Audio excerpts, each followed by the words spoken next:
I bury a second husband. And I, in going, madam, weep over my father's death anew.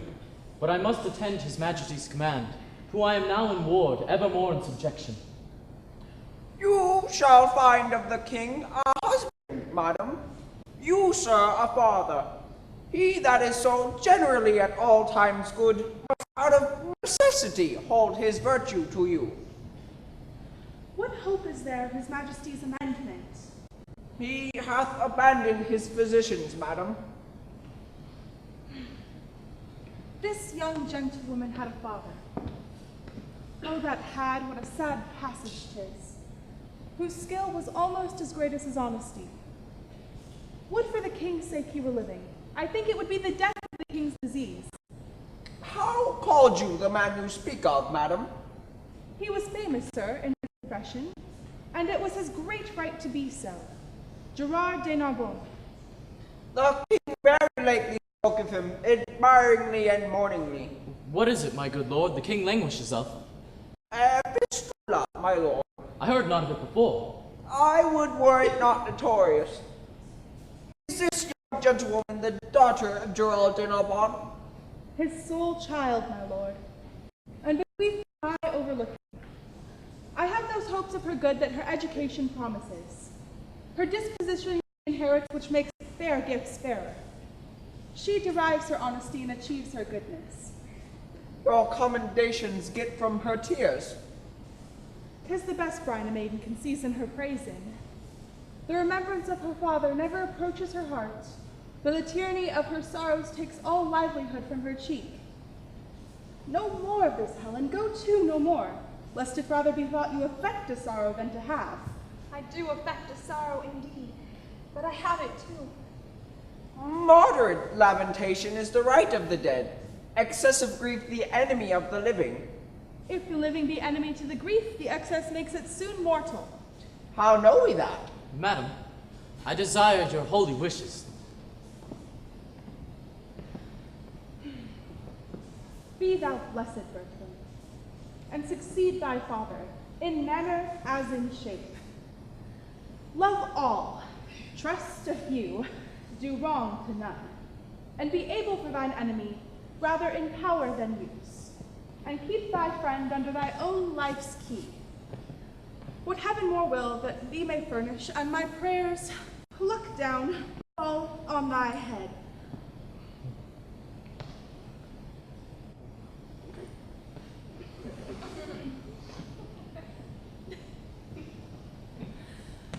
Farewell, my lord. 'Tis an unseasoned courtier. Good my lord, advise him. He cannot want the best that shall attend his love. Heaven bless him. Farewell, Bertram.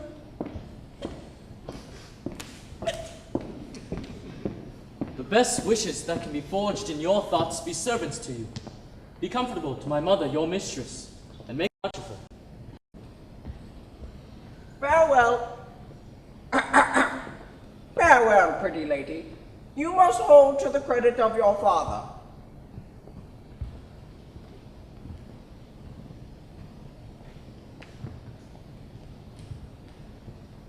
Oh, were that all?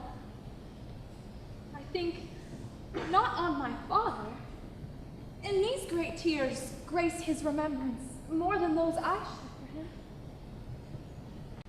What was he like? I have forgot him. My imagination carries no favor in it. Bertram, I am undone. There is no living, none. If Bertram be away, oh, 'twere all one. I should love a bright, particular star, and think to wed it. He is so above me. Who comes here? One that goes with him. I love him for his sake, and yet I know him a notorious liar. Think him a great way fool, solely a coward. Save you, fair queen. And you, monarch? No. And no? Little Helen, farewell. If I can remember thee, I will think of thee at court. Monsieur Perrault, you were born under a charitable star. Under Mars, I... I especially think under Mars. Why under Mars? The wars have so kept you under that you must needs be born under Mars. When he was predominant. When he was retrograde, I think rather. Why do you think so? You go so much backward when you fight. That is solely for advantage. So's running away when fear proposes the safety. I am so full of businesses that I cannot answer thee acutely. Farewell. When thou hast leisure, say thy prayers. When thou hast none, remember thy friends. Get thee a good husband, and use him as he uses thee. Oh. Farewell.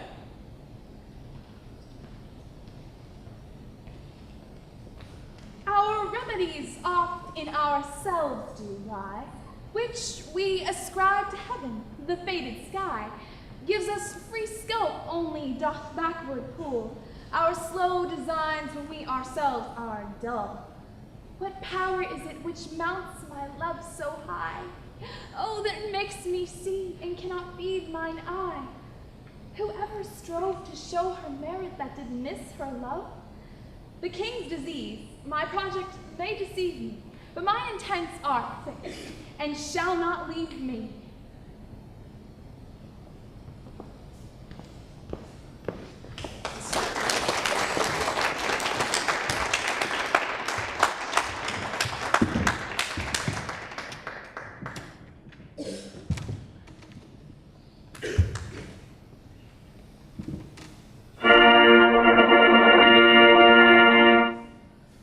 Florentines and the seigneurs are by the ears. They have fought with equal fortune and are continuing a braving war. So 'tis reported, sir. Nay, 'tis most credible. Here we receive it a certainty, vouched from our cousin Austria. With caution, the Florentines will move us for speedy aid, wherein our dearest friend prejudicates the business, and would seem to have us make denial. His love and wisdom, approved so to your majesty, may plead for amplest credence. He hath armed our answer, and Florence is denied before he comes. And yet, for our gentlemen that means to see the service, freely have they leave to take stand on either part. It well may serve a nursery to our gentry, who are sick for breathing and exploit. What's he comes here? It is the Count Brasilian, my lord, young Bertram. Youth, why bear'st thy father's face? Frank nature, rather curious than in haste, hath well composed thee. Thy father's moral parts mayst thou inherit too. My dear boy, welcome to Paris. My thanks and duty are your majesty's. I would I had that corporal soundness now, for your father and myself, in friendship, first tried our soldiership.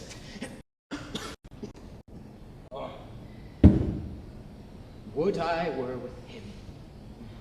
Since I nor wax nor honey can bring home, I were quickly dissolved from my hive to give some labor room. You are loved, sir. I fill a place, I note. How long is't, Count, since the physician at your father's died? He was much famed. 6 months since, my lord. If he were living, I would try him yet. Lend me an arm. Lend me an arm. The others have worn me out with their applications of nature and sickness, and debated at their leisure. Welcome, Count, my son's no dear. Thank you, majesty.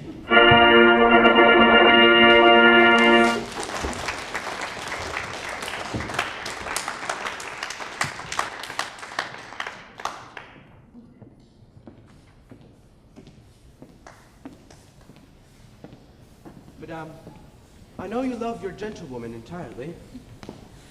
Faith, I do. Her father bequeathed her to me, and she herself, without other advantage, may lawfully make title to as much love as she finds. There is more owing her than is paid, and more shall be paid her than she'll demand. Madame, I was very late in more near her than I think she wished me. Alone she was, and did communicate to her own ears. And she thought, I dare vow for her they not touch any stranger's sense. The matter was is that she loved her son. And this she exclaimed the most bitter sorrow I've ever heard a virgin explain, in which I kept my duty to acquaint thee with all. You have discharged this honestly. Pray you keep it to yourself. Many likelihoods informed me of this before. Pray you leave me. Stall this in your bosom, and I thank you for your honest care. I will speak with you further anon.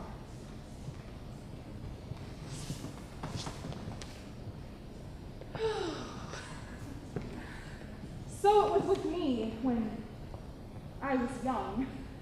If we are nature's, these are ours. This thorn doth to our rose of youth rightly belong. It is the show and seal of nature's truth that love's strong passion is impressed in youth.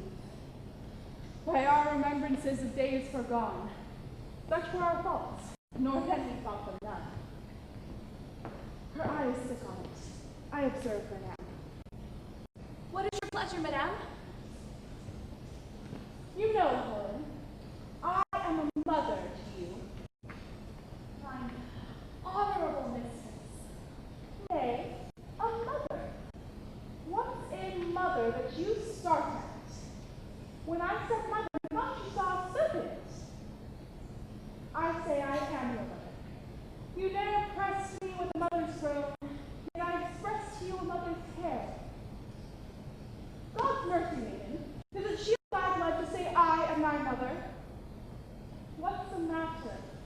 This distant messenger of the west, the many-colored iris surrounds thine eye. Why? That you are my daughter? That I am not. I say I am your mother. Pardon, madame. The Count Postilion cannot be my brother. I am from humble, he from honored name. My master, my dear lord he is, and I his servant live, and will his vassal die.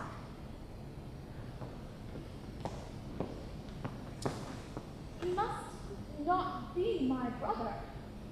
Nor I your mother. Who are my mother? Would you were so that my lord your son were not my brother, indeed my mother? Or were you both our mothers? I care no more for than I do for heaven, so I were not his sister. Can't no other, but I your daughter, he must be my brother. Yes, Helen, you might be my daughter-in-law. What, pale again? Now to all sense 'tis gross you love my son. But then tell me then, 'tis so, for look thy cheeks confess it, the one to the other, and thine eyes see it so grossly shown in thy behaviors, that in their kind they speak it. I charge thee, as heaven shall work in me to thine avail, to tell me truly. Pardon, madame. Do you love my son? Your pardon, noble mistress. Love you my son? Do not you love him, madame? Go not about. My love hath in it a bond of which the world takes note. Come, come, disclose the state of your affections, for your passions have to the full appeased.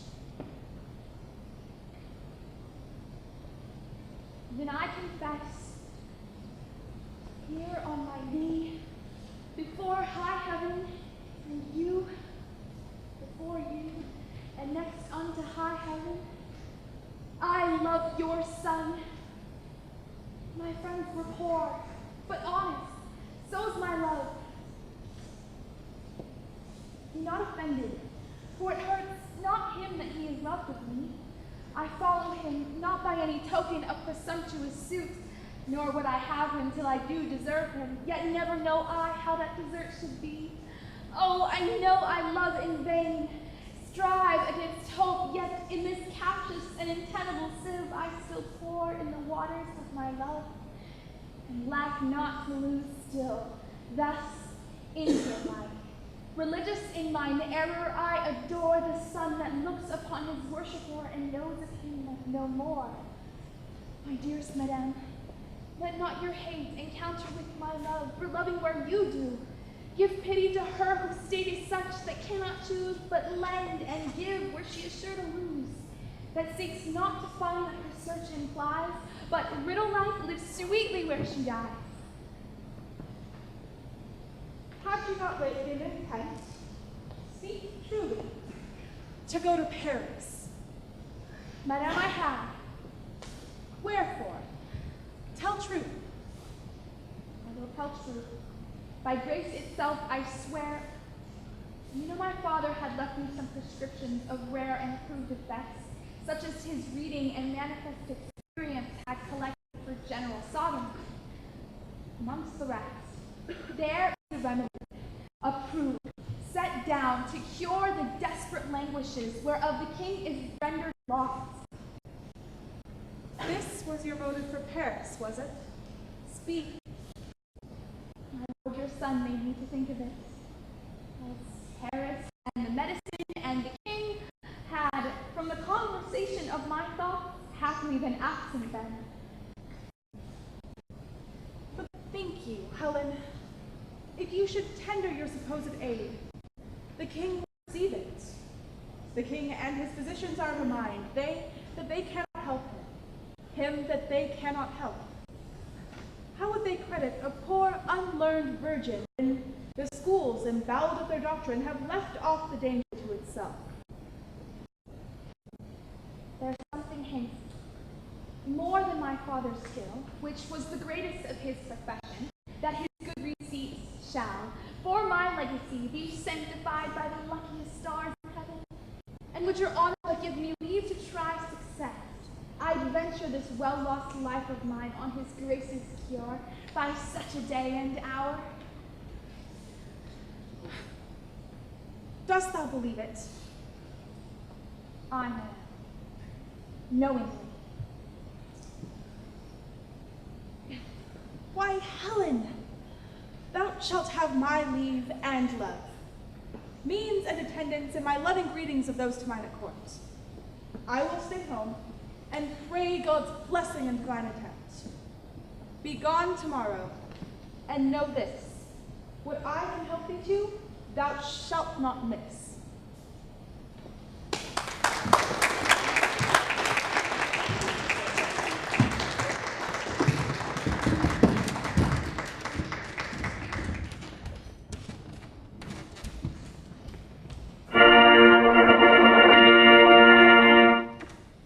Farewell, young lords. These warlike principles do not throw from you, and to you I say farewell. It is our hope, sir, after well-entered soldiers to return and find your grace in health. No, no, it cannot be. And yet my heart will not confess the malady that doth my life besiege. Farewell, young lords. Whether I live or die, be you the sons of worthy Frenchmen, and let higher Italy see that you have not come to woo honor, but to wed it.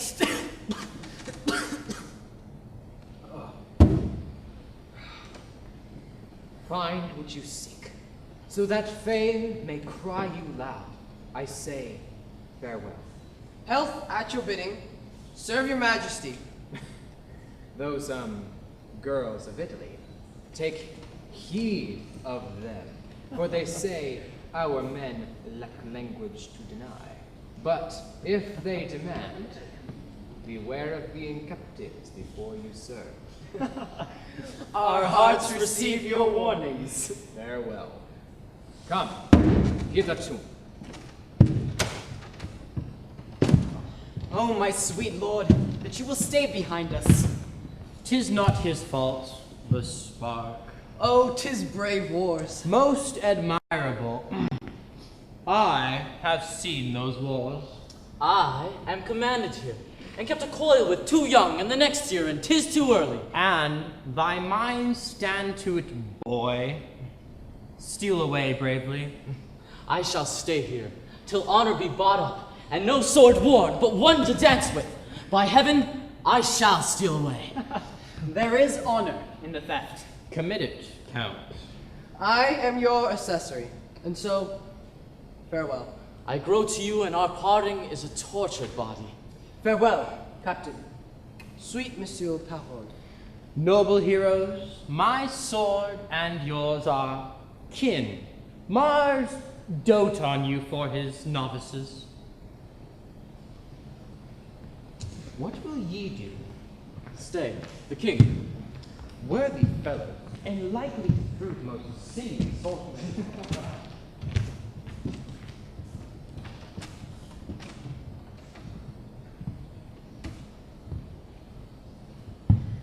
Pardon, my lord, for me and for my tidings. I'll, fee thee to stand up. Then here stands a man who hath brought his pardon. I would you had kneeled, my lord, to ask me mercy, and that at my bidding you could so stand up. I would I had. My good lord, 'tis thus. Will you be cured of your infirmity? My good man, I believe not. I have seen medicine that is able to breathe life into a stone, quicken a rock, and make you dance canary with a sprightly fire and motion, whose simple touch is powerful to arise King Pepin. Nay, give great Charlemagne a Penzance hand and write to her a love line. What her is this? Why, Dr. She, my lord, there's one's arrived.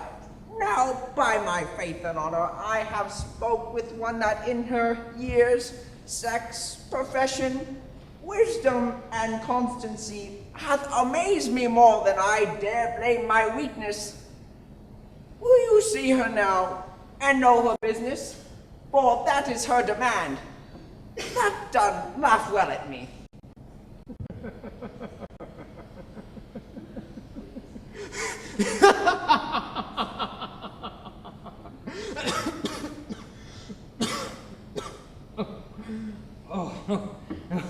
Now, good LeFew, bring in the admiration, that we, with thee, may spend our wonders too, or take thine off, and wonder how thou took'st it. Nay, I'll fit thee, and not be all day neither. Thus he is special, nothing ever prologues.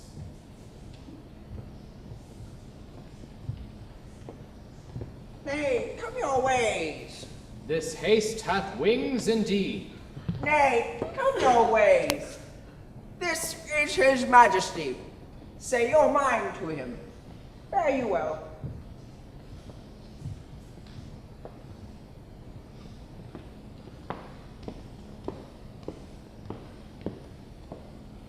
Now, fair maid, does your business follow us? Aye, my good lord. Gerard de Narbonne was my father, one, in what he did profess, well found. I knew him. The rather will I spare my praises towards him, knowing him is enough. On spite of death, many receipts he gave me, chiefly one, which, as the dearest issue of his practice, he bade me store up. I have so, and, hearing your high majesty is touched with that malignant cause wherein the honor of my dear father's gift stands chief in power, I come to tender it, and my appliance, with all bound humbleness.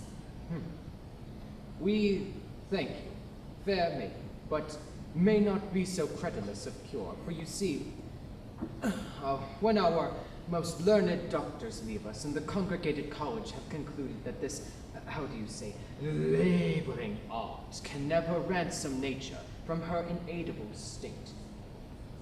My duty, then, shall pay me for my pains. I will no more enforce mine office on you, humbly entreating from your royal thoughts, a modest one, to bear me back again. I cannot give thee less to be called grateful. Thou thought'st to help me, and such thanks I give as one near death to those that wish him live. What I can do no hurt to try, since you set up your rest against remedy. He that of greatest works is finisher, oft does them by the weakest minister. So holy writ in babes hath judgment shown when judges have been babes. Great floods have flown from simple sources, and great seas have dried when miracles have, by the greatest, been denied. I must not hear thee. Fare thee well, kind maid, unless thy pains thyself must be paid. Dear sir, to my endeavors give consent. Of heaven, not me, make an experiment. I am not an impostor that proclaim myself against the level of mine aim, but know I think, and think I know most sure, my art is not past power, nor you past cure. Art thou so confident? Within what space hopest thou my cure? The greatest grace, lending grace, ere twice the horses of the sun shall bring their fiery torture, his diurnal ring hath told the thievish minutes how they pass. Oh, what is infirm from your sound parts shall fly. Health shall live free, and sickness freely die. Upon thy certainty and confidence, what darest thou venture? Taxed of impudence, nay, worse, extended with vilest torture, let my life be ended. Huh. Methinks in thee some blessed spirit doth speak, a powerful sound within an organ weak. Thy life is dear, if all life can rate, worth name of life, in thee hath estimate. Youth, beauty, wisdom, courage, all, a happiness in prime can happy call, though this to hazard, need most intimate, skill infinite, or monstrous desperate. Sweet practicer, thy physic I will try, but it administers your own death if I die. If I break time, or flinch in property of what I spoke, unpitied, let me die. And well deserved, not helping, death's my fee. But if I help, what do you promise me? Make thy demand. But will you make it even? Aye, by my scepter, and for my hopes of heaven. Then shalt thou give me with thy kingly hand what husband in thy power I will. Here is my hand, the premises observed. Thy will by my performance shall be served. So, make your choice on your own time then, for I, thy patient, on thee still rely. Give me some help here, hold, if thou proceeds. For as high as my word, my deed shall match thy deed.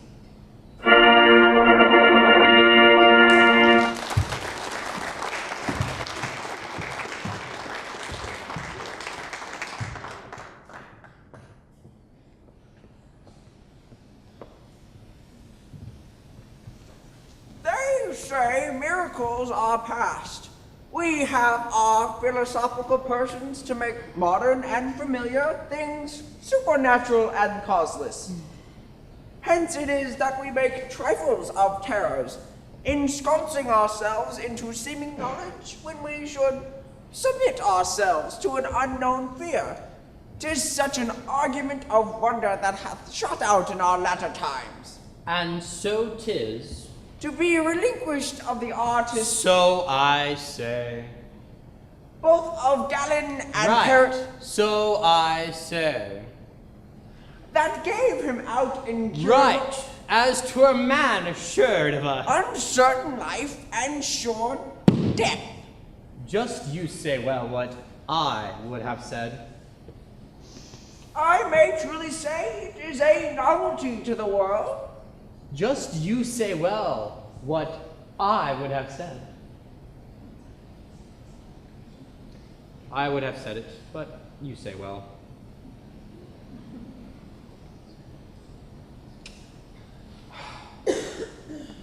Here comes the king. What du vinaigrette? Is not this Helen?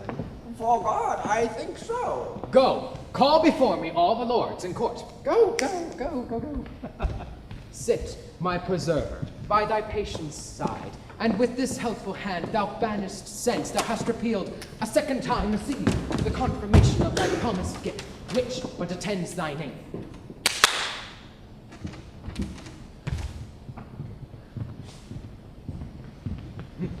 Now, fair maid, seek thine eye, for this youthful parcel of bachelors standeth thy bestowing. Of both sovereign power and father's voice I must use, thy frank election make. You the power to choose one, they none to forsake. To each of you, one fair and virtuous mistress fall, when love please, marry to each but one. Peruse them well, for each had but a noble father. Gentlemen, heaven hath, through me, restored the king to health. Madam, Heaven thanks thee. I am a simple maid, and therein wealthiest that I do protest. I simply am a maid. Please it your majesty, I have done already. My dear, make choice and see, for those that shun thy love shuns all of his love in me. Now, Diane, from thy altar do I fly, into imperial love that God most high do my sighs stream. Sir, will you hear my suit? And granted. Thanks, sir. The rest is mute. I'd rather be in this choice than throw arms ace for my life. The honor, sir, that flames in your fair eyes before I speak, too threateningly replies. Love make your fortunes 20 times above her that so wishes, and her humble love. No better, if you please. My wish receive, which great love grant, and so I take my leave. Do they all deny her?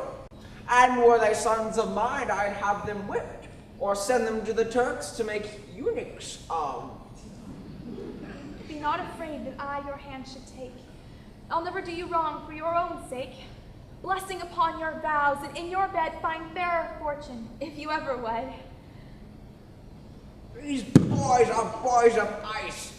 Truly they are bastards to the English. The French never got them. You are too young, too happy, and too good to make yourself a son out of my blood. Fair one, I think not so. There's one grape yet.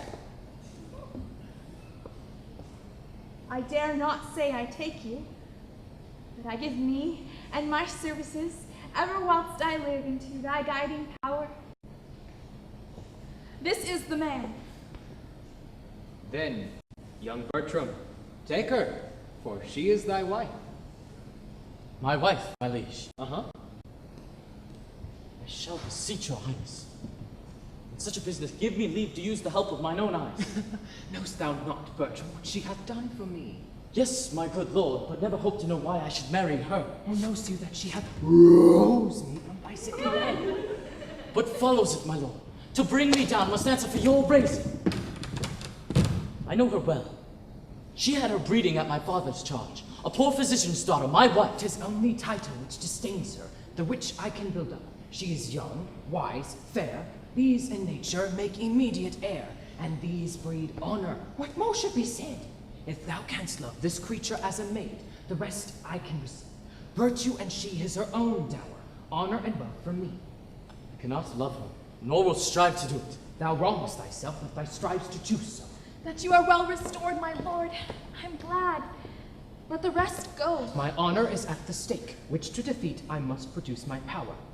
Take her by the hand, proud, scornful boy, unworthy this good gift. Check thy contempt, obey our will, which travails our good, and to thine fortunes and obedient right, to both thy duty owes, and thy power claims, or I will throw thee from my care forever, into the staggers, and the careless lapse of youth and ignorance, both my revenge and hate loosing upon thee in the name of justice, without any pity. Speak thine answer. Pardon, my gracious lord, for I submit my fancy to your eyes. When I consider what great creation and what dole of honor was in my nobler thoughts most base, is now the praise of the king. who's so ennobled, is as if we're born so.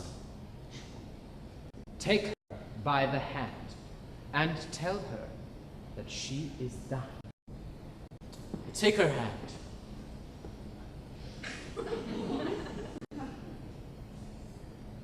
Good fortune and favor of the king smile upon this contract, whose ceremony is expedient to the now born brief, and shall be performed tonight. For, as thou lovest her, thy love's to me religious, else does err.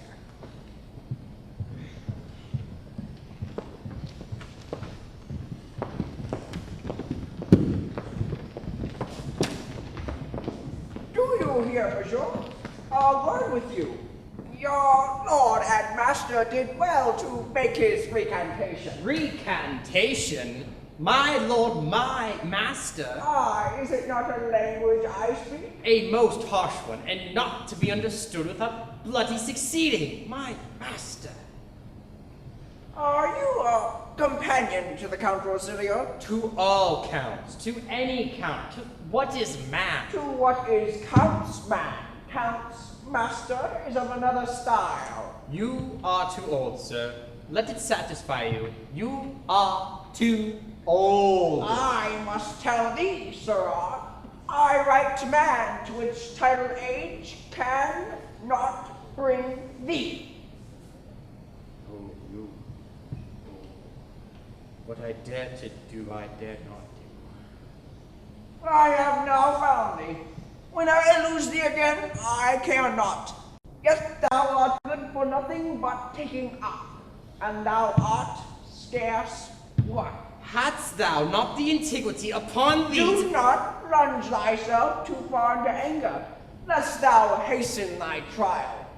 Which if, fare you well. Give me thy hand. You give me most egregious indignity. Ah, and thou art worthy of it. I have not deserved it, my lord. Yes, good faith, every drop of it. And I will not make thee a scruple. You give me most insupportable vexation. Yes, and I would were it hell pain to me to do so. And my poor doing eternal. Oh, scurvy, old, filthy, scurvy lord.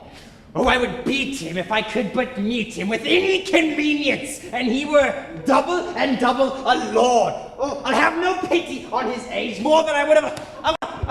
I'll beat him if I could meet him again. Sir, your lord and master's married. And there's news for you. You have a new mistress.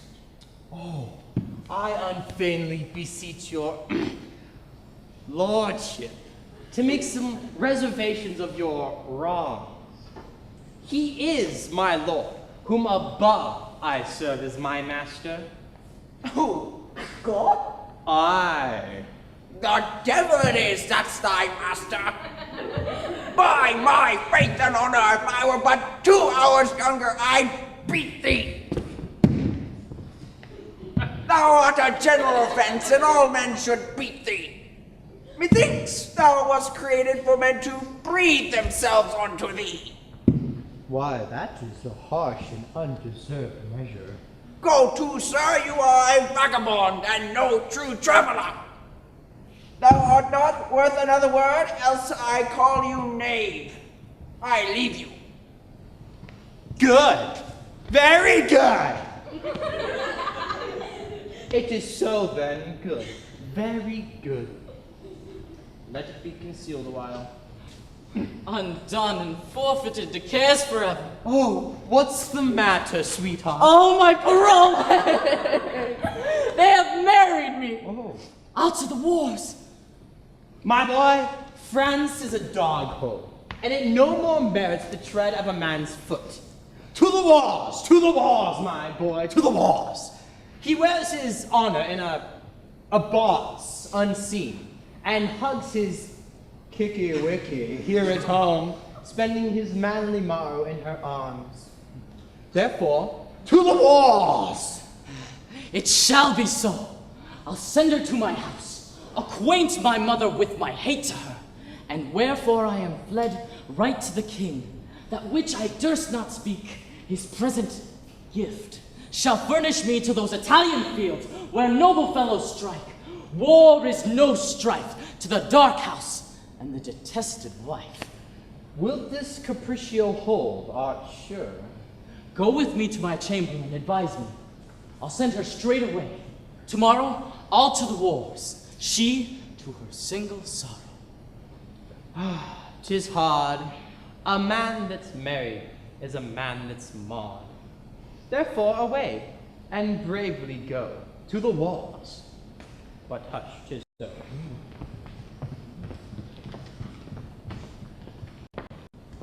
I hope, sir, I have your goodwill to have mine own good fortune. Child, you have my prayers to keep you on, and to lead you on.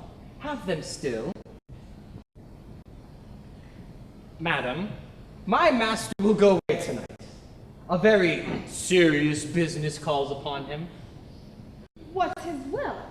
That you would take your instant leave of the king. What more commands he? That having the knowledge you presently know, go. In everything I wait upon his will. I shall report it so. I pray you.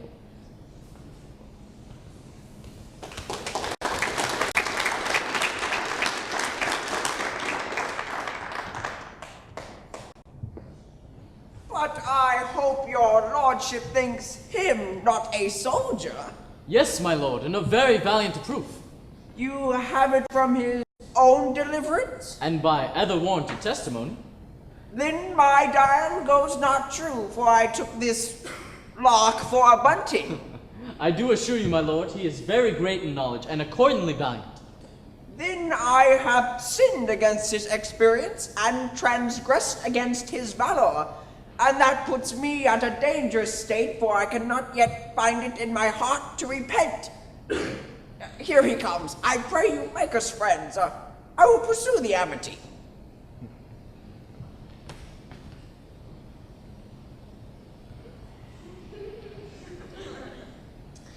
These things shall be done, sir. Is she gone to the king? As you'll have her. I've writ my letters, casketed in our treasure. Given order for our horses, and tonight, when I should take possession of the bride. And here I do begin. God save you, Captain. Is there any unkindness between my lord and you, monsieur? Oh, I do not know how I have fallen into his lordship's displeasure. You have made to run into it, boots and spurs and all, like him that leapt into Custer. And out of it you'll run again, rather than suffer question for your residence. It may well be you have mistaken him, my lord. And shall do so ever, though I took him at prayers. Fare you well, my lord, and believe this of me. The soul of this man is in his clothes. Trust him not in matter of heavy consequence. Farewell, monsieur. I have spoken better of you than you have worth or wit to deserve at my hand. But we must do good against evil.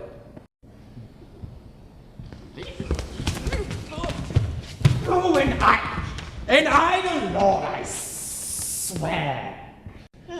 I think so. Dost you not know him? Yes, I do know him well, and common speech gives him a worthy pass. Oh, here comes my clog.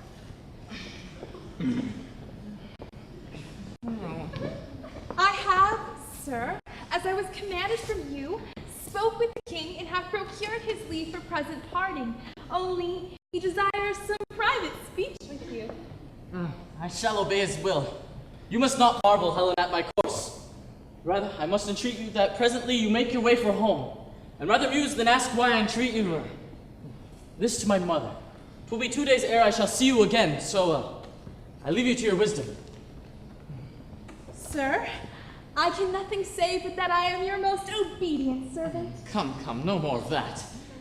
and ever shall with true observance seek to eke out that wherein toward me my homely stars have failed to equal my good fortune. No, let that go. My haste is very great. Farewell. I home. Pray, sir, your pardon?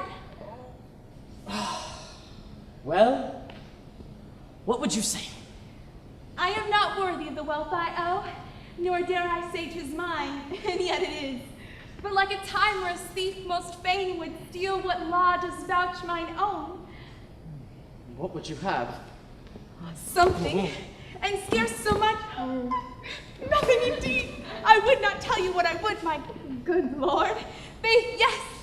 Strangers and foes do sunder and not kiss. I pray you, stay not, but in haste to horse. I shall not break your bidding, good my lord.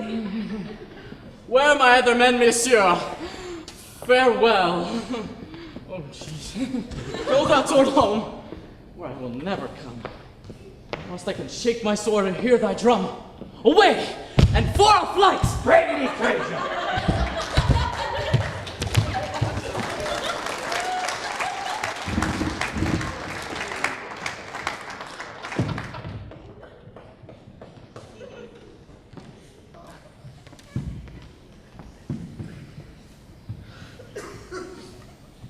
It has happened all as I would have it, save that he comes not along with her.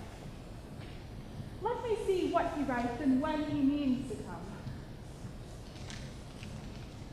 What have we here? I have sent you a daughter-in-law. She hath recovered the king and undone me. I have wedded her, not bedded her, and sworn to make the knot eternal. You shall hear I run away. Know it before the report come. If there be breath enough in the world, I will hold a long distance. My duty to you, your unfortunate son, Bertram.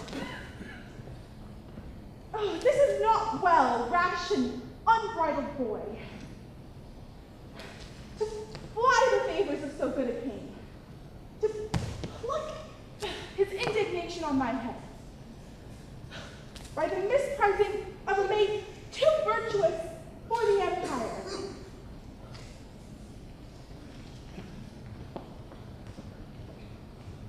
Save you, good madame. Madame, my lord is gone. Oh, forever gone. Do not say so.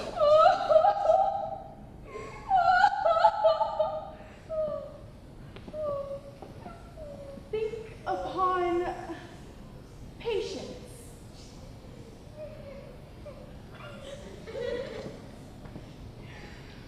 Pray you, gentlemen, where is my son, I pray you?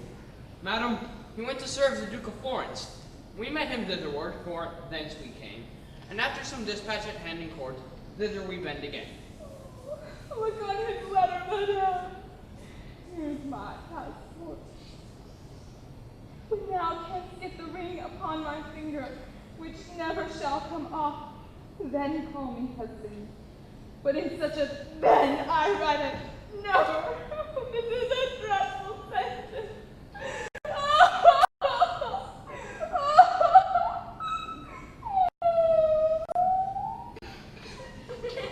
Brought you this letter, gentlemen. I, madame, and for the content's sake, are sorry for our pains. Prithee, lady, have better cheer. If thou growest all the sorrows of thine, thou robbest me of a moiety. He was my son. But I do wash his name out of my blood, and thou art all my child. Towards Florence, is he? Aye, madame. And to be a soldier? Such was his noble purpose, and believed that the Duke would lay upon him all the honor that good convenience claims. Return you thither. I, madame, with the swiftest wing of speed. Till I have no wife, I have nothing in France. Oh, 'tis bitter. Find you that there? By the boldness of his hand, happily which his heart was not consenting to. Nothing in France until he have no one. There is nothing here that is too good for him, but only she, and she deserves a lord that 20 such rude boys might tend upon and call hourly mistress.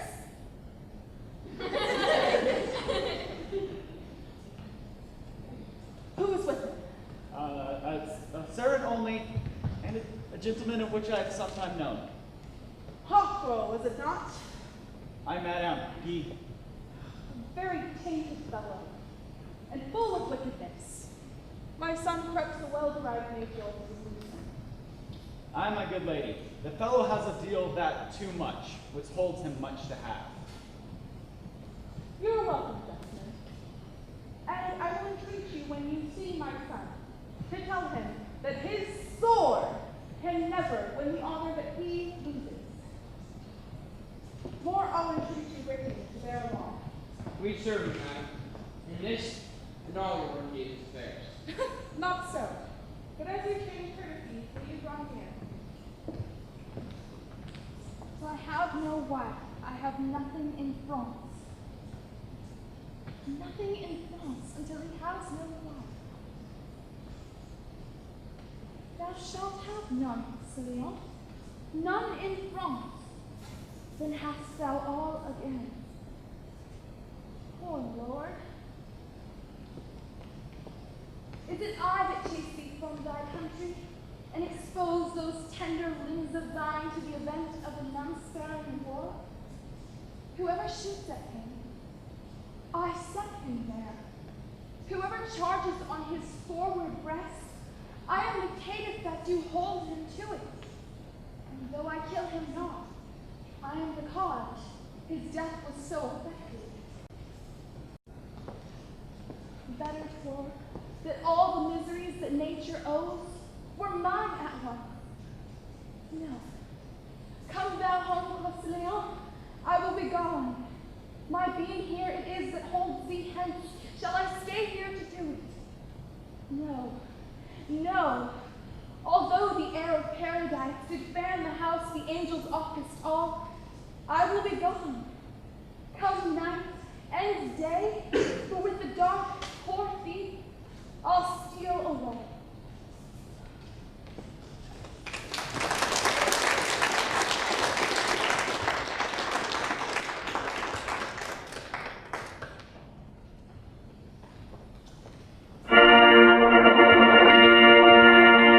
The general of our horse thou art, and we, great in our hope, that best love and credence upon thy promising fortune. Sir, it is a charge too heavy for my strength, but yet we'll strive to bear it for your worthy sake, even to the extreme edge of hazard.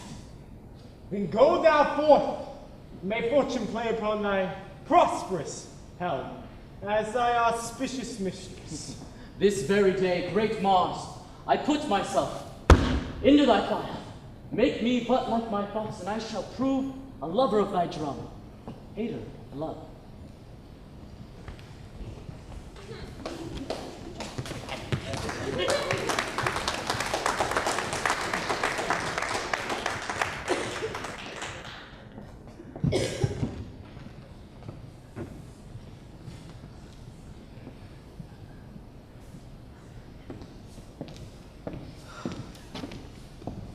Alas! And would you take the letter of her? Might you not know that she would do as she has done by sending me a letter?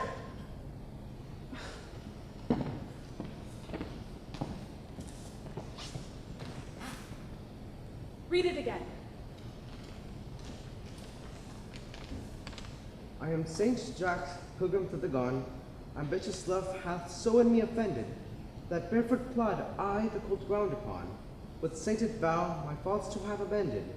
Right, that from the bloody course of war, my dearest master, your dear son, may he bless him at home in peace, whilst I from far his name with zealous fever sanctify.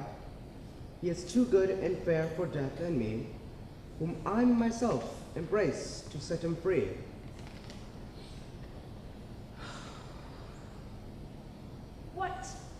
angel shall bless this unworthy husband.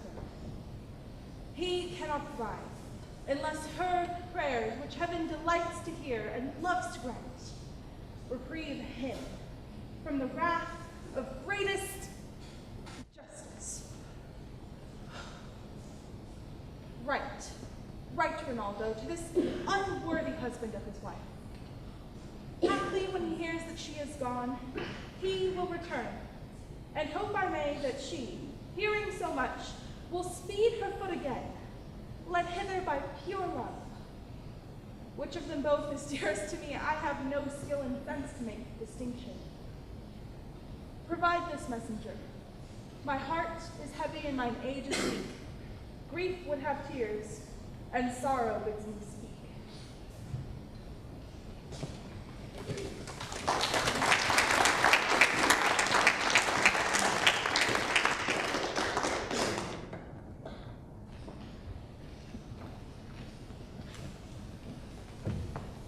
Nay, come, for if the Jew approach the city, we shall lose all sight. They say the French Count has done the most honorable service. It is reported that he has taken their greatest commander, and with his own hand slew the Duke's brother.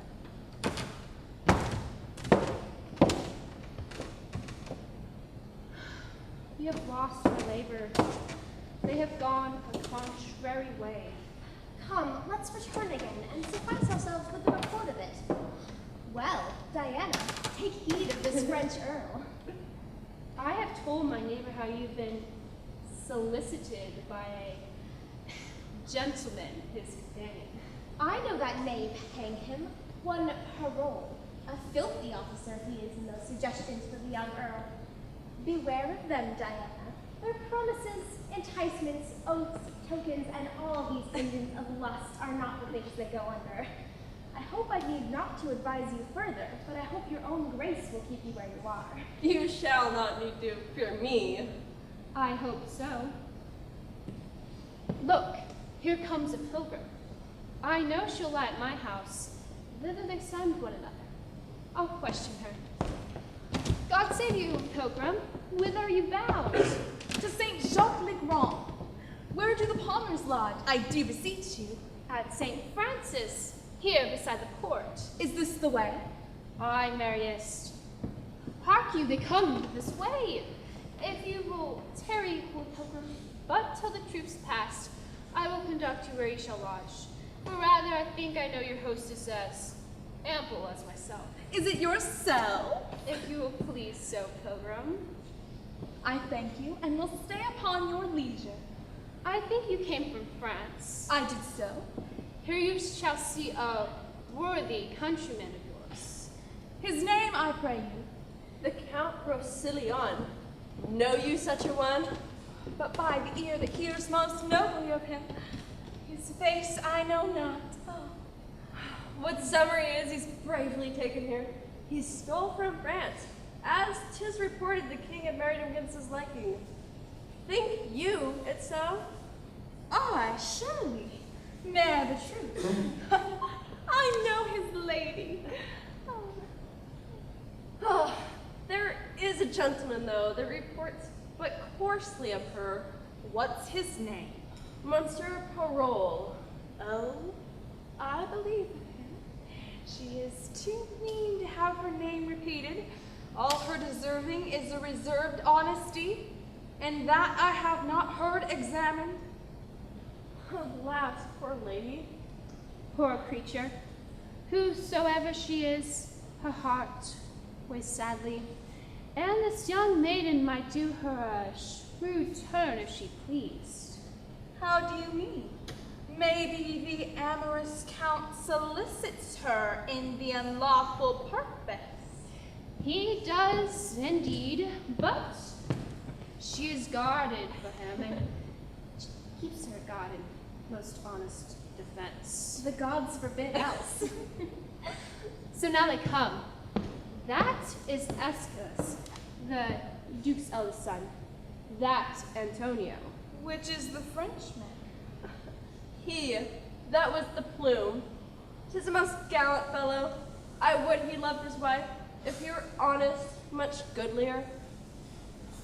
Is it not a handsome gentleman? I like him well. 'Tis a pity he is not honest. Yonder that same knave that leads him to these passes. Were I his lady, I'd poison that vile rascal. Which is he?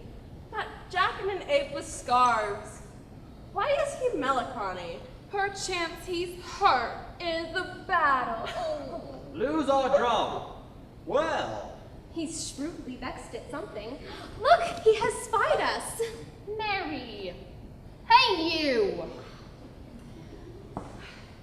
The troop is past. Come, pilgrim, I will bring you where you shall post.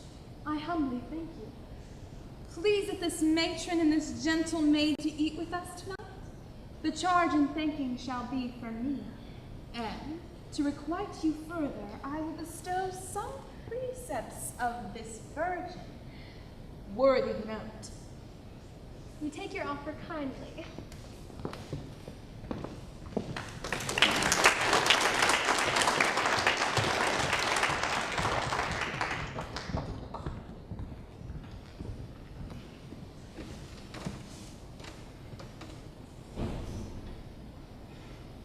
Nay, good, my lord. Put him to't. Let him have his way. If your lordship find him not a hilding, hold me no more in your respect. Upon my life, my lord, a bubble. Do you think I am so far deceived in him? Believe it, my lord. In mine own direct knowledge, he's a most notable coward, an infinite and endless liar, an hourly promise breaker, and owner of no one good quality worthy your lordship's entertainment. It were fit you knew him, lest, reposing too far in his virtue, which he hath not, he might at some great and trusty business, in a main danger, fail you. I would I knew in what particular action to try him. None better than to let him fetch off his own drum, which you hear him so confidently undertake to do. Aye, with a troop of Florentines, we will suddenly surprise him. We will bind and hoodwink him, so that he will believe no other, but he has been carried into the leisure of the adversary. Be but he, your lordship, present at his examination, and if he do not, on highest compulsion of base fear, and for the promise of his life, offer to betray you, and offer up all of his intelligence against you, trust not my judgment in anything. Oh, for the love of laughter, let him fetch off his own drum. He says he has a stratagem for me. Here he comes. For the love of laughter, hinder not the humor of his design. Let him fetch off his drum in any hand. How now, monsieur? This drum sticks sorely in your disposition. A poxont, let it go. 'Tis but a drum. But a drum? 'Tis but a drum. A drum so lost? It was a disaster of war that Caesar himself could not have prevented, if he had been there to command. Well, we cannot greatly condemn our success. Some dishonor we had in the loss of that drum, but it is not to be recovered now. It might have been recovered. It might, but it is not now. It is to be recovered. Well, if you have a stomach to it, monsieur, and speed well in it, the Duke shall both speak of it, and extend to you what further becomes his greatness, even to the utmost syllable of your worthiness. By the hand of a soldier, I will undertake it. But you must not now slumber in it. I'll about presently this evening, and put myself in my mortal preparation. Look to hear further from me by, midnight. May I be bold to acquaint his grace you are gone about it? I know not what the outcome will be, but the attempt I vow. I know thy art valiant, and to the possibility of thy soldiership will subscribe for thee. Farewell. I love not many words.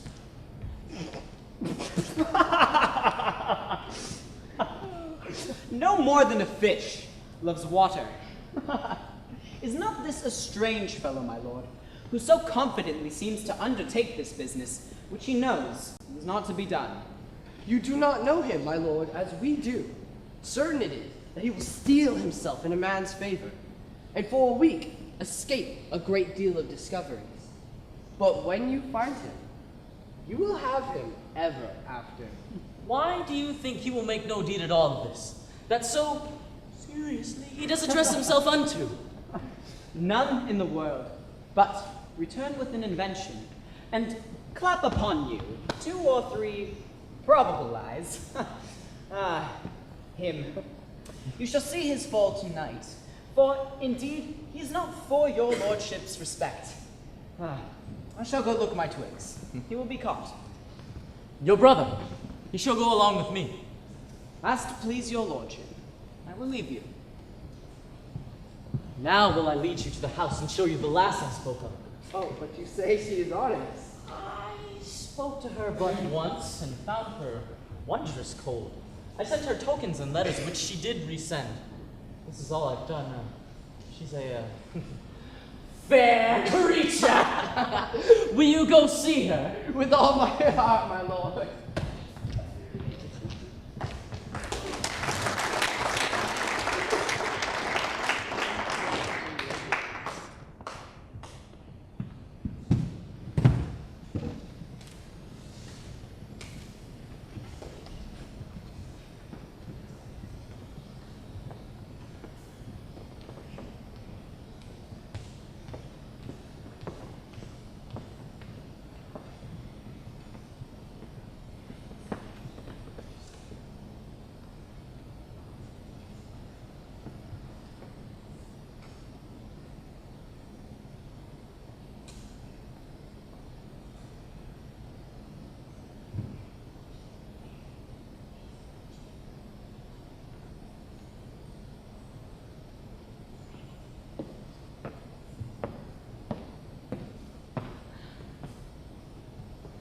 If you misdoubt that I am not she, I know not how I shall assure you further.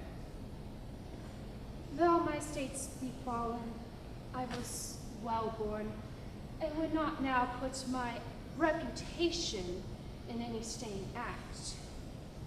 Nor would I wish you. First, give me trust. The Count, he is my husband. Take this purse of gold, and let me buy your friendly help thus far. The Count, he woos your daughter.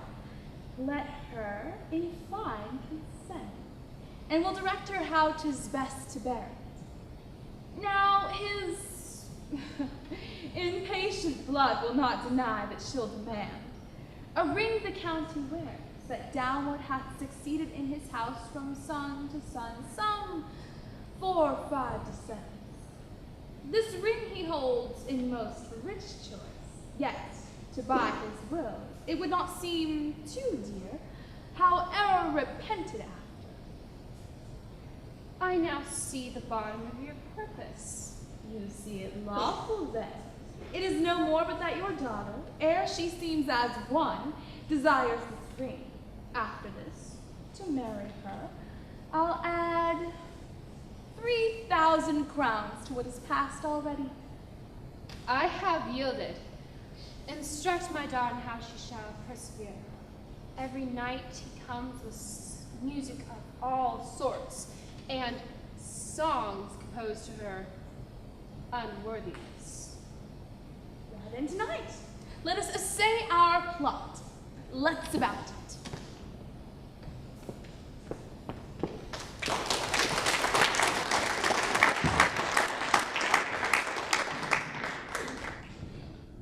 He can come no other way but by this hedge corner. When you sally upon him, speak whatever terrible language you will, though you understand it not yourselves, no matter, for we must not seem to understand it. Unless someone among us whom we must produce for an interpreter. Good captain, let me be the interpreter. Art not thou acquainted with him? Knows he not thy voice? No, sir, I warrant you. Ah. Now, he must think us some band of strangers in the adversary's entertainment. He hath a smack of all neighboring languages. So, We must all speak Koth's language. Gabble enough and good enough. As for you, interpreter, you must seem very politic. But Couch, ho, here he comes, to beguile 2 hours in a sleep, and then return to swear the lies that he forges.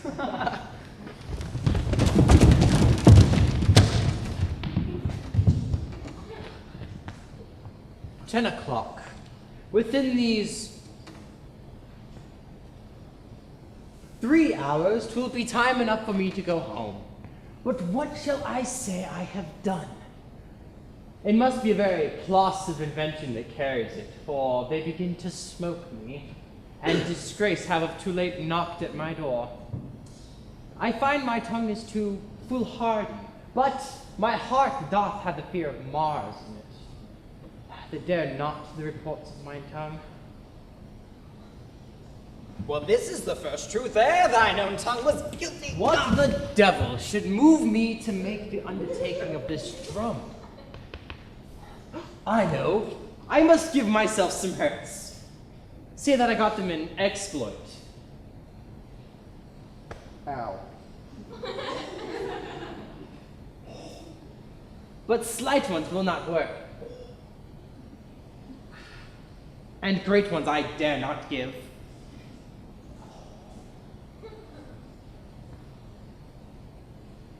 Is it possible that he knows what he is, and be that he is?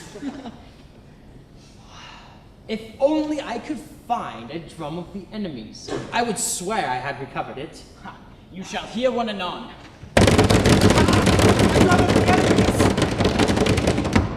Porto Tartarossa! Gargle! Gargle! Gargle! Gargle! Yanda Gargle! Gargle! Gargle! Oh! No! Do not hide mine eyes!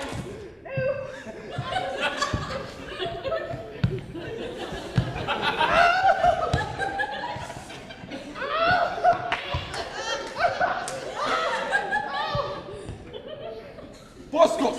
Colombo Boscos! Oh, I know you are of the Moscow's regiment, and it'd be the death of me not knowing any of your languages. I beg you, if there be any among you, German, French, Dutch. No Dutch. No German. No French.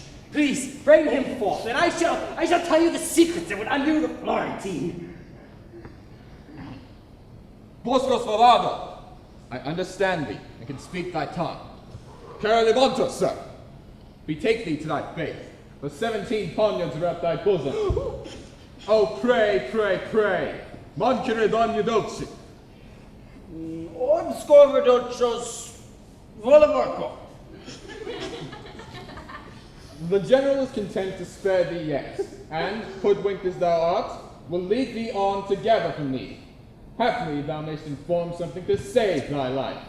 Oh, if you let me live, I will share the secrets of the Florentine camp, and that of his horse, the Count Rosilion, things that would make you wonder at.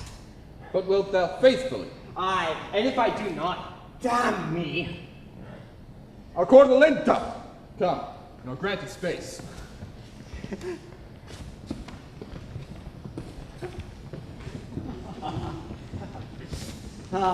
Go. Tell the Count Rosilion and my brother, we have caught the woodcock, and we shall keep him muffled till we do hear from them. Captain, I will. That he will betray us all unto ourselves. Inform him that. So I will, sir. Until then, I will keep him dark and safely locked.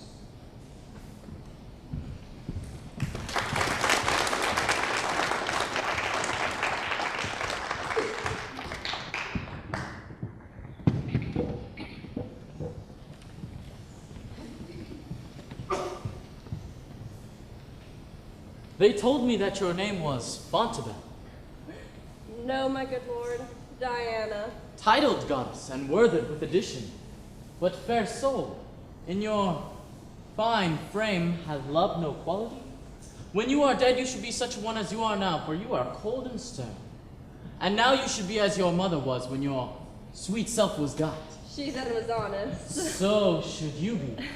No, my good lord, she did but duty as you owe to your wife. Come, no more of that. I was compelled to her, but I love thee by love's own sweet constraint, and will ever do thee all rights of service.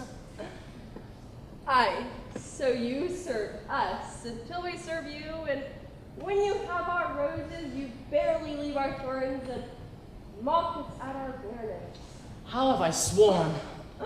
'Tis not the many oaths that makes the single truth, but the plain single vow that is thou true. Be not so wholly cruel.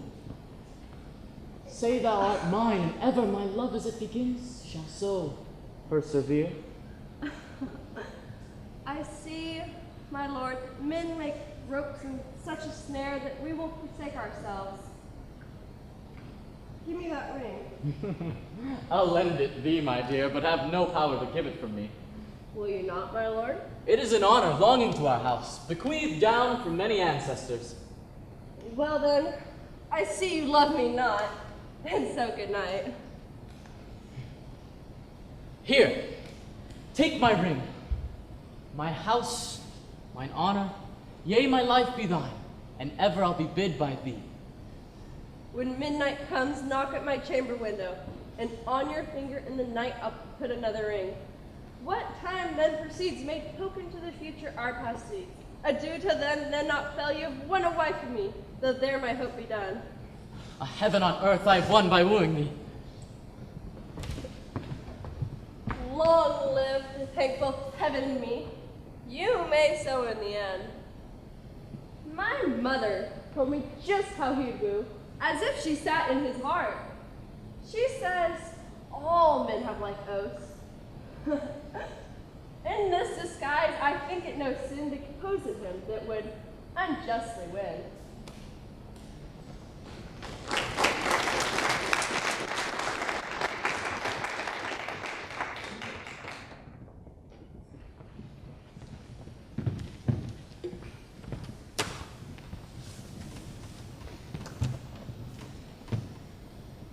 You have not given him his mother's letter? I have delivered it an hour since. There's something in it that stings his nature, for on the reading it, he changed, almost into a different man.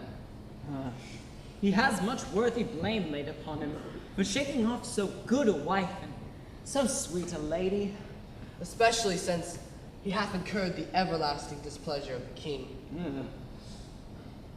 What hear you of these wars? I hear there is an overture of peace. Nay, I assure you, a peace concluded. What will Count Volsinian do then? Will he return again to France? Sir, his wife, some 2 months since, fled from his house. Her pretense is a pilgrimage to St. Jacques le Grand, which holy undertaking, with most austere sanctimony, she accomplished. And residing there, the tenderness of her nature became as prey to her grief. In fine, she made a groan of her last breath, and now she sings in heaven. Hath the Count all this intelligence? Aye, and the particular confirmations from point to point, to the full arming of the verity. I am heartily sorry that he will be glad of this. How mightily sometimes we make comforts of our losses. And how mightily some other times we drown our gain in tears. The dignity that his valor hath acquired here will at home be encountered with shame ample. The web of our life is a mingled yarn of good and ill. Our virtues would be proud if our faults whipped them not, and our crimes would despair if they were not so cherished by our virtues. How now? Where's your master? He met the Duke in the street, sir, of whom he hath taken solemn leave.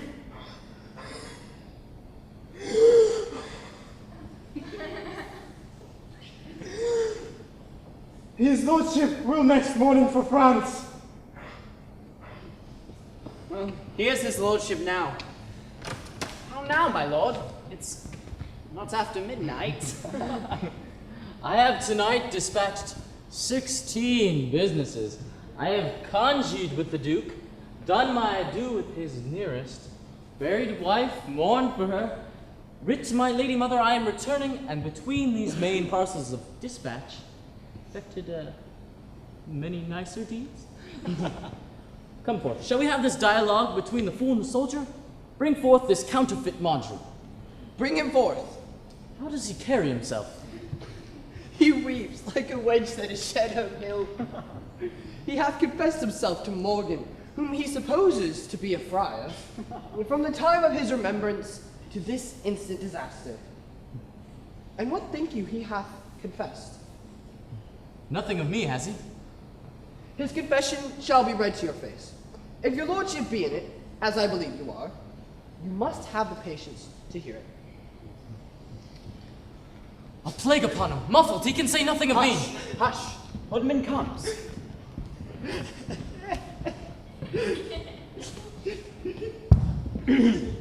Porto Tartarossa! He calls for the torches. What will you say without him? Oh, I will confess what I know without constraint. If he fits me like a pasty, I can't say no more. Bosco Trinocho! Bob Labindo Shigamarco. You are a merciful general. Our general bids you answer to what I shall ask you out of a note.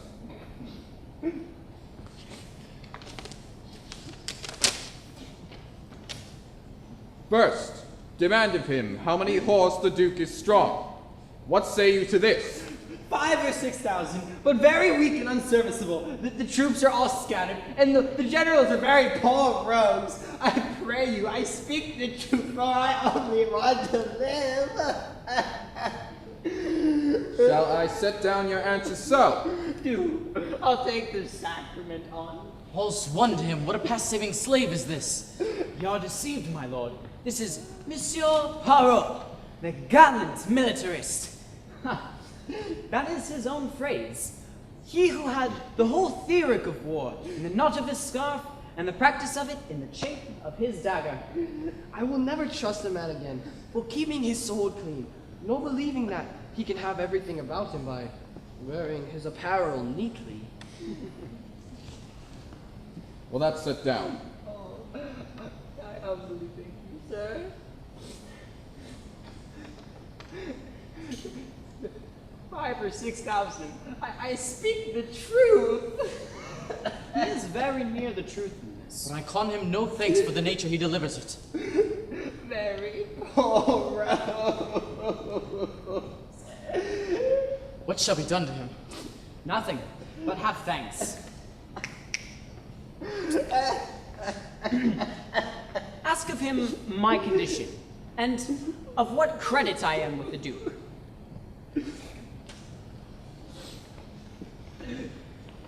Well, that's set down.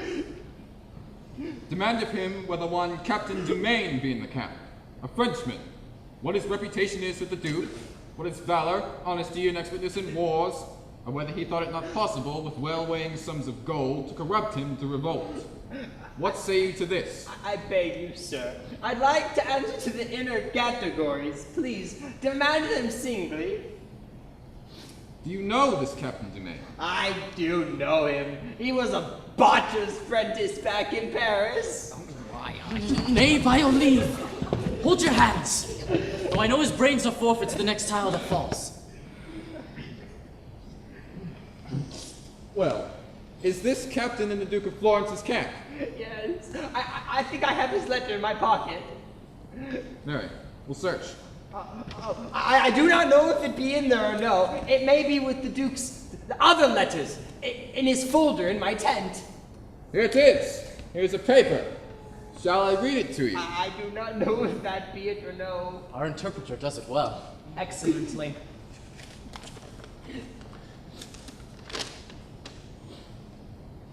Diane, the Count's a fool. and full of gold. That is not the count's letter. That is an advertisement to a proper maid in Florence, one Diane, to take heed of this Count Rousillon boy. I pray you, sir, put it up again. Nay, I'll read it first, by your faith. When he swears oaths, bid him drop gold and take it. He ne'er pays after debts, take it before. And say a soldier, Diane, told thee this. The Count's a fool, I know it. Thine, as he vowed to thee in thine ear. Pockrell. He shall be whipped through the army.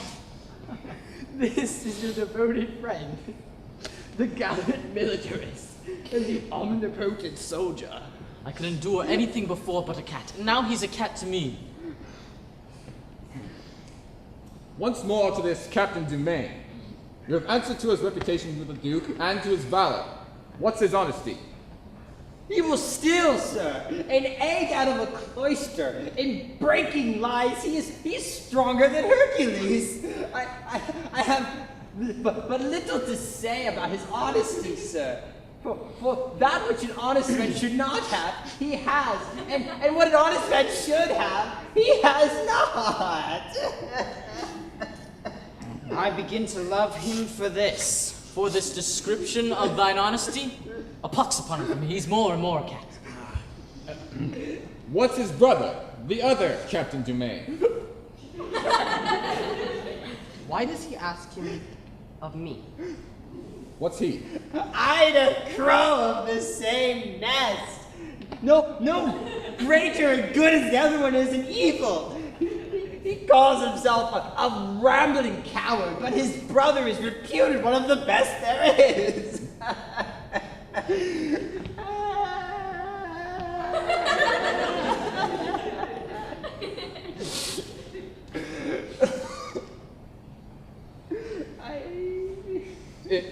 If your life be saved, you will undertake to betray the Florentine? I'll whisper with the general, and know his pleasure. Oh, a drummer, I'll be no more. A pox upon all drums. For who would have expected an ambush where I was taken?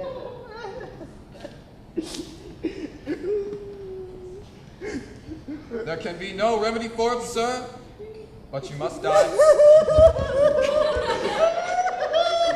The general says, you that have so traitorously discovered the secrets of your army and made such pestiferous reports of men very nobly held, can hold this world no honest use. Therefore, you must die. Thank you, sir! Let me live, or let me see my death! That you shall, and take leave of all your friends. Look about you, sir. Know you any here? Good morrow, noble captain.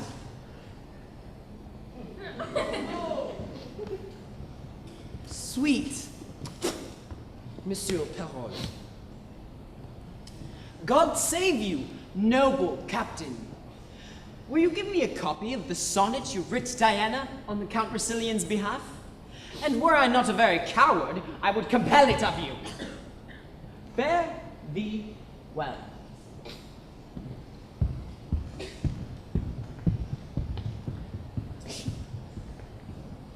You are undone, Captain. All but your scarf. There's a knot on it yet. Who cannot be crushed with a plot? Fare thee well, sir. I am for France too. We shall speak of you there.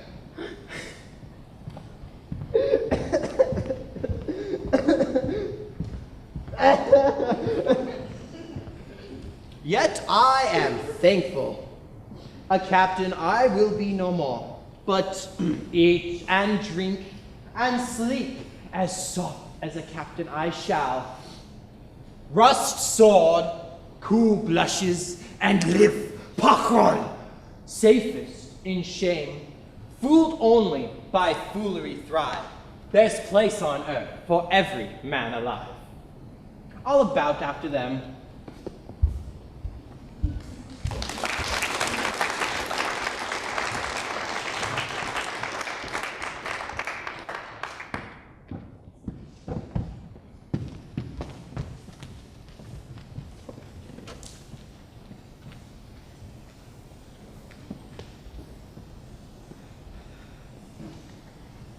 That you may well perceive I have not wronged you. One of the greatest in the Christian world shall be my surety, for whose throne, ere 'tis needful, I can perfect mine intents to name. I duly am informed. His grace is at Versailles, to which place we have convenient convoy. You must know, I am supposed dead. The army breaking, my husband hies him home, where, heaven aiding, and by the leave of my good lord the king, will be before our welcome. Gentle madam, never had you a servant whose trust your business more welcome. Nor you, mistress, ever a friend whose thoughts more truly labor to recompense your love. Doubt not but heaven hath brought me up to be your daughter's dower, as it hath fated her to be my motive, and helper to a husband. You, Diana, under my poor instruction, yet must suffer something on my behalf. Let death and honesty with her impositions. I am yours upon your will to suffer. We must away. Our wagon is prepared and time revives us. All's well that ends well. Still defines the crown. Whatever the course, the end is the renown.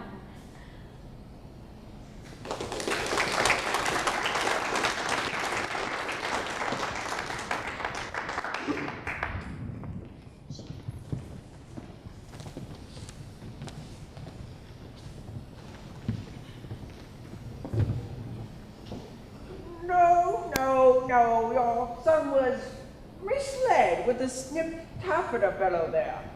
Your daughter-in-law had been alive at this hour. Your son here at home, more advanced by the king than by that red-tailed humblebee I speak of. I wish he had not known him. It was the death of the most virtuous gentlewoman that nature ever had praise for creating. If she had partaken of my flesh and cost me the dearest thrones of a mother, I could not have owed her a more complete love. 'Twas a good lady, 'twas a good lady. We may pick 1,000 salads ere we light on such another herb. When I heard of the good lady's death, and that my lord, your son, was upon his return home, I moved with the king, my master, to speak in the behalf of my daughter, which, in the minority of them both, and out of a self-gracious remembrance, did his majesty first propose. He hath promised me to do it, and to stop up the displeasure that he hath conceived against your son. There is no fitter matter. How doth your ladyship like it? With very much content, my lord, and I wish it happily effected. His Highness comes post from Versailles, as able-bodied as when he numbered 30. He will be here tomorrow. It rejoices me that I hope I shall see him ere I die. I have letters that my son will be here tonight. I will beseech your lordship to remain with me until they come together.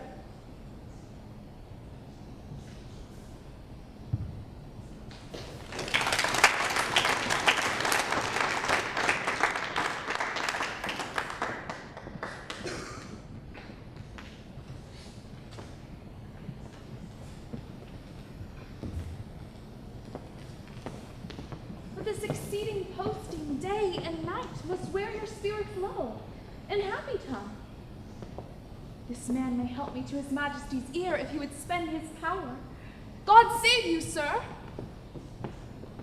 And you? Sir, I have seen you in the court of France. I've been sometimes there. Goaded with most sharp occasions which lay nice manners by, I put you to the use of your own virtues, for the which I shall continue thankful.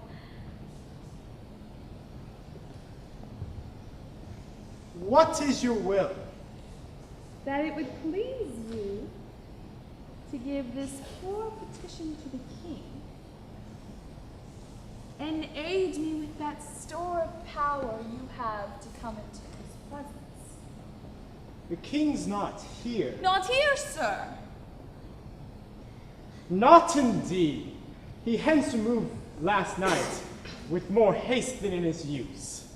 Lord, how he woos our pains. All's well that ends well yet. I do beseech you, sir. Whither is he gone? Marry as I take it, to Rossillon, whither I am going. I do beseech you, sir, since you are like to see the king before me, commend the paper to his gracious hand. I will come after you with what good speed our means will make us meet. This I'll do for you. And you shall find yourself to be well thanked, whate'er falls more. We must to horse again. Go, go, provide.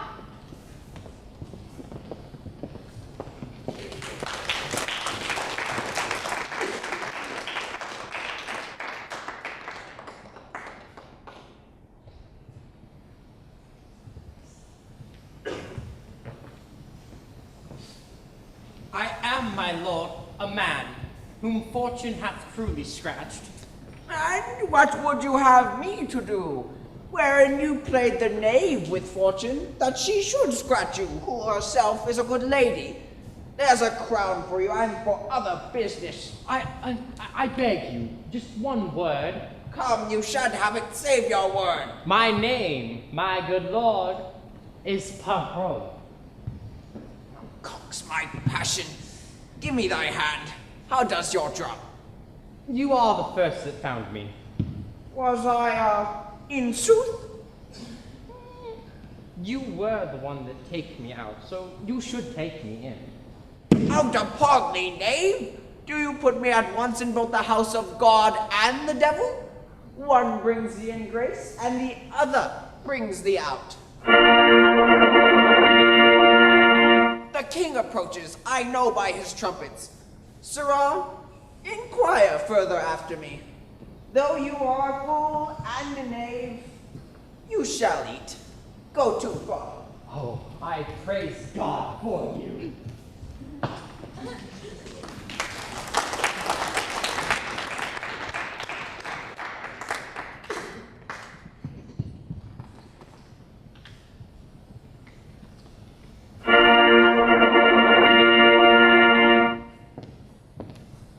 We lost a jewel of her, and our esteem was made much poorer by it.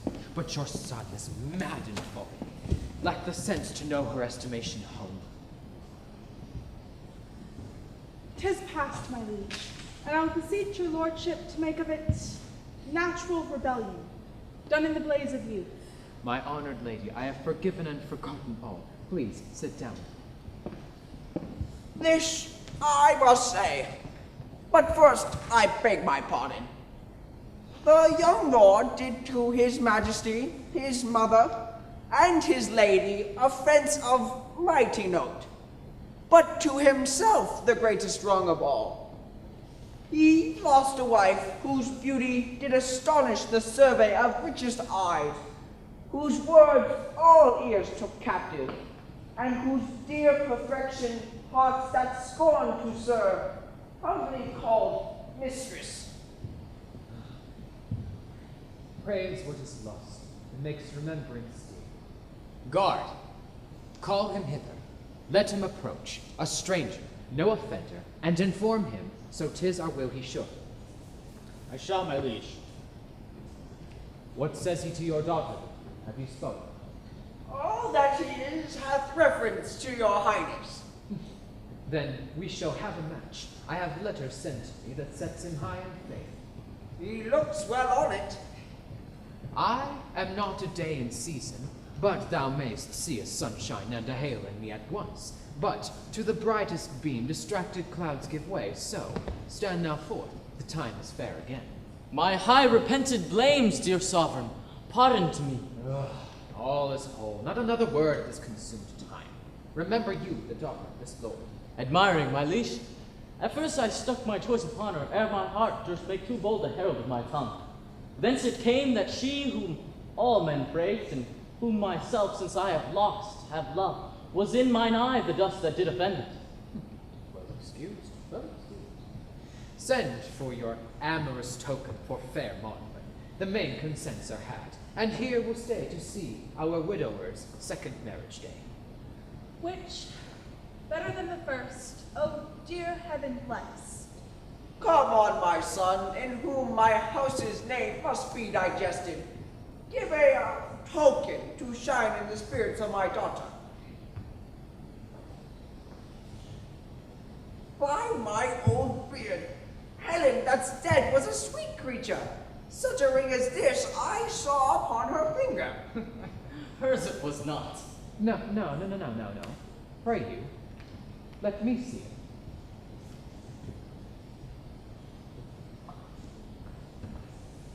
This ring is mine.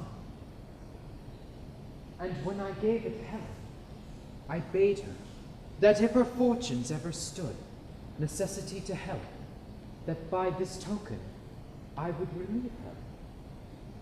What craft have you that would relieve her upon what should stand most? My gracious sovereign, the ring was never hers. Son, by my life I have seen her wear it, and she reckoned it her life's rings. I'm sure I saw her wear it. You are deceived, my lord. She never saw it. In Florence was it from a casement thrown to me, which contained the name of her that threw it. This ring was mine. 'Twas Helen's, whoever gave it.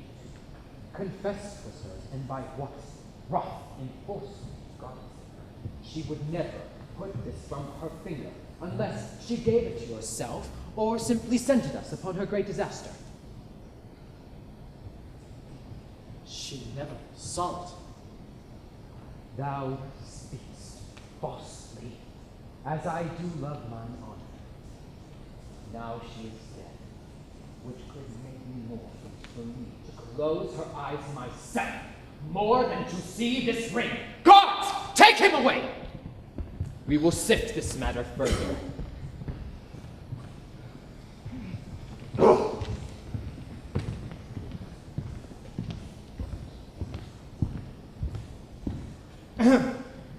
Gracious sovereign, whether it be by my fault or no, I know not. Here's a petition from Florentine, who by this I know is here attending. Her business, she told me, in a sweet verbal brief, did include your highness with herself. Thank you. Upon his many protestations to marry me, I blush to say it, he won her. Now is the Count Rossillon a widower, his vows are forfeited to me, and my honors paid to him. He stole from Florence, taking no leave, and I follow him to his country for justice. Grant it me, O king, in you it best lies, Diana Caplay. I will buy me a son-in-law and a fair for this none of him. The heavens have thought well on thee, Lafleur, to bring forth this discovery. Go speedily and bring again the court. I fear the life of Helen was foully snatched. Now justice on the doers. I wonder, sir, Sith wives are monsters to you. What woman is that? I am, my lord, a wretched Florentine. My suit, as I do understand, you know, therefore, how far I may be pitied? I'm her mother, sir. Huh, indeed. Come hither, Count. Come hither. Do you know these women? My lord, I neither can nor will deny but that I know them. Do they charge me further? Why do you look so strangely upon your wife? She's none of mine, my lord. Your reputation comes too short for my daughter. You are no husband for her. My lord, this is a fond and desperate creature, whom sometime I may have laughed with. He does me wrong, my lord. If I were so, he would have bought me at a common price. Do not believe him.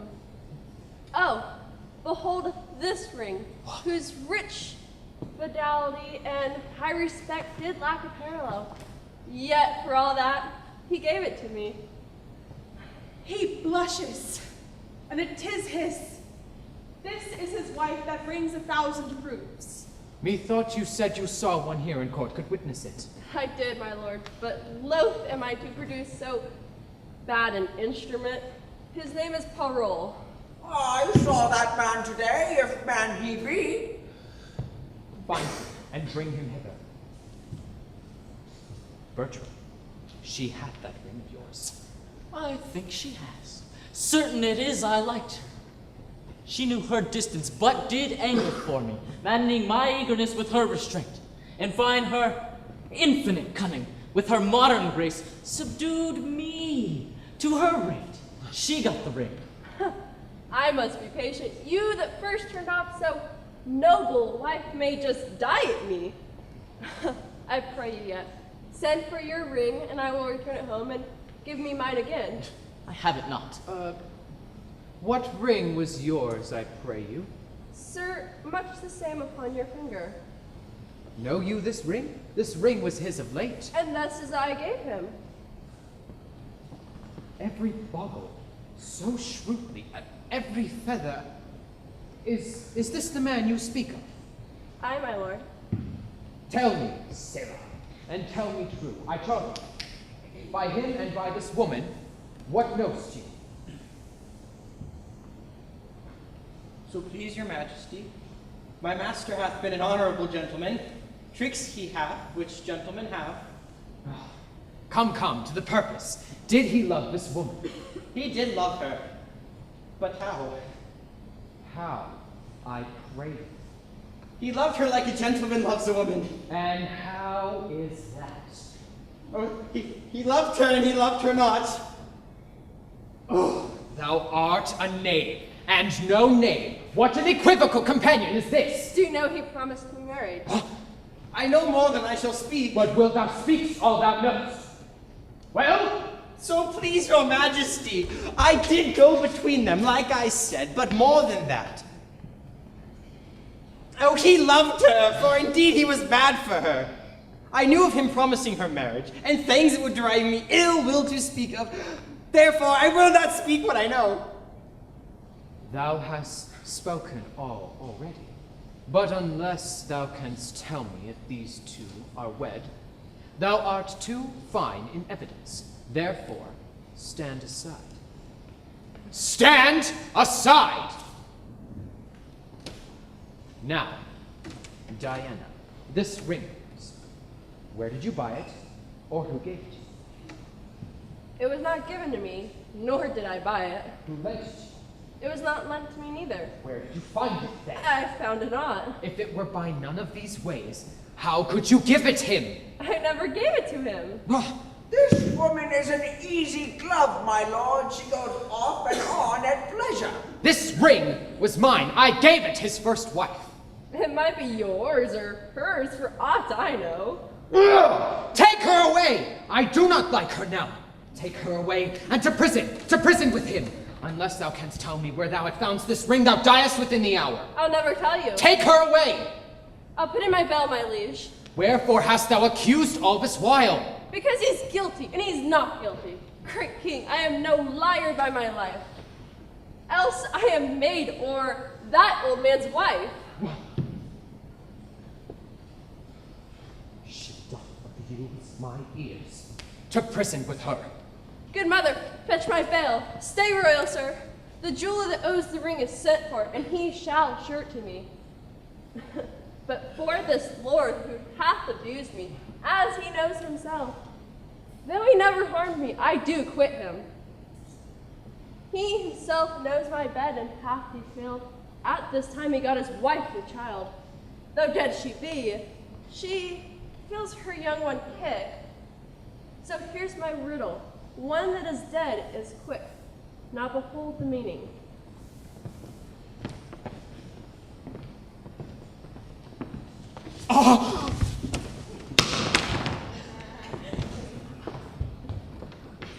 Is there no exorcist beguile the truer office of mine eyes?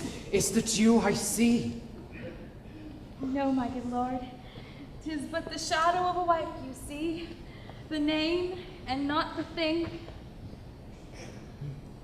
Both will pardon. Oh, my good lord, there is your ring, and look you, here's your letter. This it says, when from my finger you can get this ring, etc. This is done. Will you be mine now you are, doubly one? If she, my liege, can make me know this clearly, I will love her dearly, ever, ever dearly.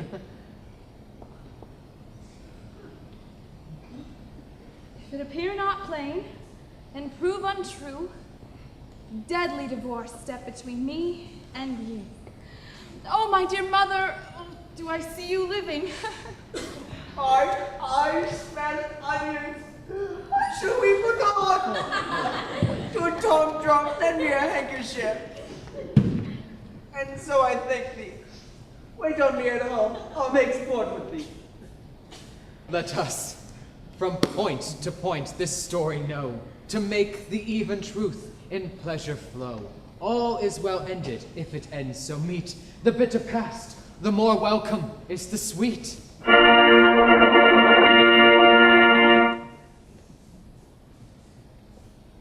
The king's a beggar. Now the play is done. All is well ended, if the suit be won. That you express content, which we will pay with strife to please you, day exceeding day. Ours be your patience then, and yours, our parts. May your gentle hands guide us, and take our hearts.